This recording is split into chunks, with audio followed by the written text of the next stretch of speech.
तर मी आज बनवणार आहे मस्त असं कैरीचं पन्नं। तर नमस्कार सर्वांना, हाऊसवाईफ मराठी या चॅनलवरती तुमचं स्वागत आहे। तर मी आज बनवणार आहे मस्त असं कैरीचं ज्यूस पण म्हणलं तरी चालेल आणि कैरीचं पन्नं म्हटलं तरी पण चालेल।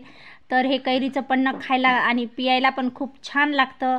तर मस्त असं उन्हाळ्यामध्ये थंड थंड खाण्याची इच्छा होते, तर थंड खावं वाटतं, पोटाला थंडावा मिळावा म्हणून।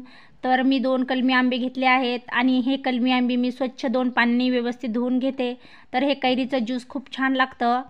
तर हे कैरीचं ज्यूस बनवण्यासाठी मी 2 आंबे असे मस्त घेतले आहेत, कलमी आहेत आणि आंबट नाहीत, तर मस्त असे गोडसर आंबे आहेत हे। तर मी हे आता चाकूने याच्या मस्त अशा फोडी बनवून घेते छोट्या आणि मस्त असे बारीक साईज चिरून घेते। नंतर या फोडीमधल्या ह्या कोई आहेत त्या कोई काढून घ्यायच्या। तर मी ह्या आंब्याच्या मस्त अशा कोई काढून घेते। तुम्ही जर चॅनलला सबस्क्राईब केलं नसेल तर लगेच सबस्क्राईब करून घ्या। तर बघा, मी अशा कोईच्या अशा बारीक बारीक फोडी बनवून घेतल्या आहेत।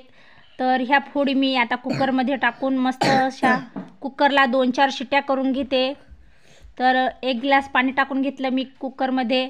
नंतर याच्यामध्ये मी ह्या आंब्याच्या फोडी टाकून घेतल्या। आता मी ह्या गॅसवरती ठेवून याला 2-4 शिट्या करून घेणार आहे। तर हे 2 शिट्यामध्ये शिजता आंबा लवकर नरम होतो। तर बघा, हे मी कुकरला 2 शिट्या करून घेतल्या। तर बघा किती मस्त असा हा आंबा शिजला आहे। आता हे मी आंब्याचे साल काढून घेते बाजूला साईडला।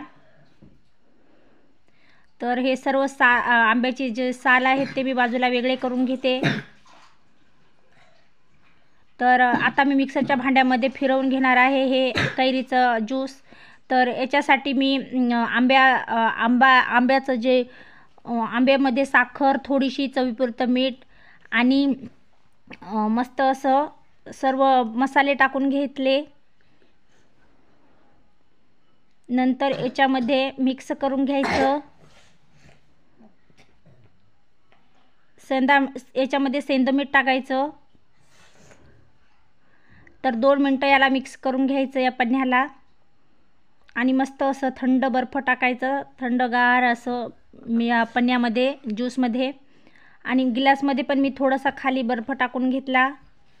नंतर ग्लासमध्ये हे पन्ह्याचं ज्यूस मस्त असं कैरीचं ज्यूस ओतून घेतलं।